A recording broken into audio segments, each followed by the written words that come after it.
La crisis brasileña continúa, la presidenta ha partido a Estados Unidos y 3 de sus ministros han renunciado.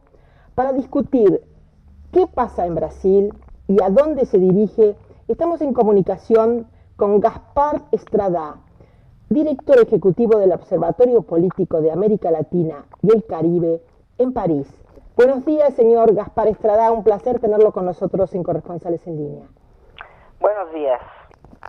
Nosotros querríamos saber cómo analiza usted la crisis brasilera. ¿Hay un golpe contra la presidenta Dilma Rousseff o no? Yo creo que lo que hay es una disputa de narrativas, entonces en ese sentido yo creo que el Brasil está dividido, es decir, hay ministros de la Corte Suprema que rechazan este término acuñado, bueno, al menos expresado por la presidenta.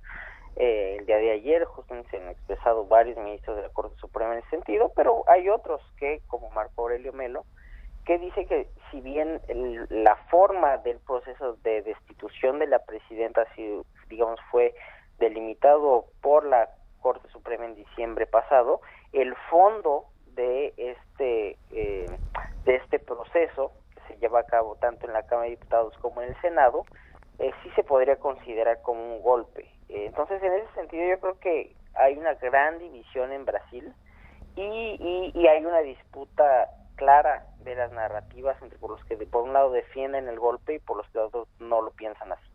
¿Usted cree que los senadores van a votar como lo hicieron los diputados esta semana? ¿Y qué puede suceder cuando el presidente del Senado, Renan Calheiros, se opone a la destitución de la presidenta Dilma? Una vez más estamos viendo en el Senado un nuevo episodio de esta disputa política con una cancha que es un poco diferente que la Cámara de Diputados, porque como usted lo señaló, el presidente del Senado ha sido más favorable a la presidenta Dilma en estos tiempos turbulentos.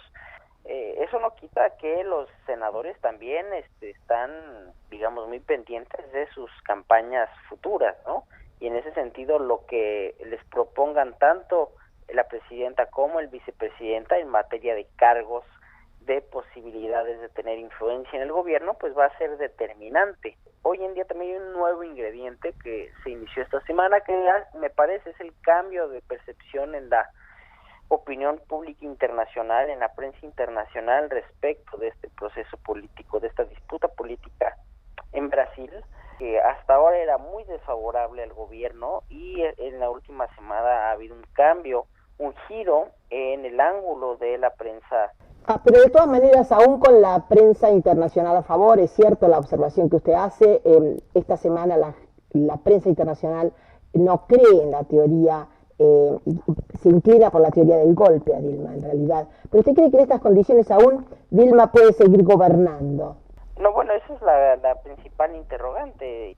Hoy en día, si la presidenta se mantiene en el poder, es decir, si ella logra escapar de este proceso de impeachment, pues pueda entrar en un proceso de guerra abierta con el Congreso y en particular con la Cámara de Diputados.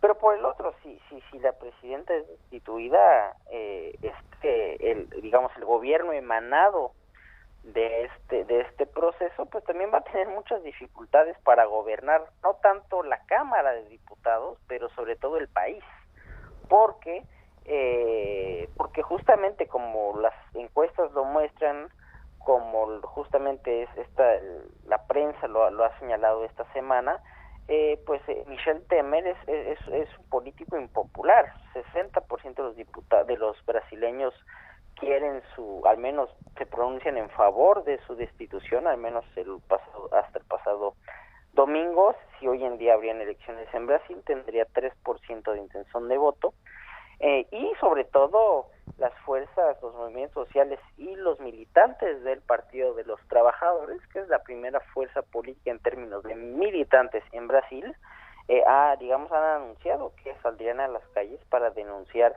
este acto político. Entonces, desde ese punto de vista, tampoco veo una salida política clara, en cambio de una alternancia, y eso evidencia una vez más el hecho que el Congreso brasileño pues vive más que nadie esta fuerte imbricación entre, por un lado, el dinero y la política, que de mi punto de vista debería ser el principal tema de reforma, de cambio en Brasil. Ahora, usted ha dicho que el motivo jurídico para la restitución de Rousseff es el maquillaje de las cuentas del Estado antes de la campaña por su reelección. Pero luego los diputados, cuando votaron el impeachment, votaron por Dios y por la familia y por los hijos y no por el presupuesto. ¿Cuál es el mensaje? ¿Qué implica esto? Bueno, pues justamente implica la dificultad justamente para justificar este acto. Regreso a la frase del ministro de la Suprema Corte de Justicia, que decía que si bien en la forma este proceso jurídico estaba siendo seguido por las cámaras, en el fondo, la sustancia de esta denuncia pues tenía muchas dificultades para sustentarse, y el hecho que la mayoría de estos diputados hayan justificado su voto por razones ajenas al acto jurídico, pues ha evidenciado a los ojos de una buena parte de la prensa internacional que se trata de un juicio político que no tiene, o que tiene un sustento jurídico muy endeble, lo cual viene a fragilizar justamente este discurso, digamos, de una renovación institucional o de un funcionamiento digamos, muy claro de las instituciones democráticas brasileñas. Muchísimas gracias, Gaspar Estrada, director ejecutivo del Observatorio Político de América Latina y el Caribe en París, y hasta la próxima. Muchas gracias a ustedes.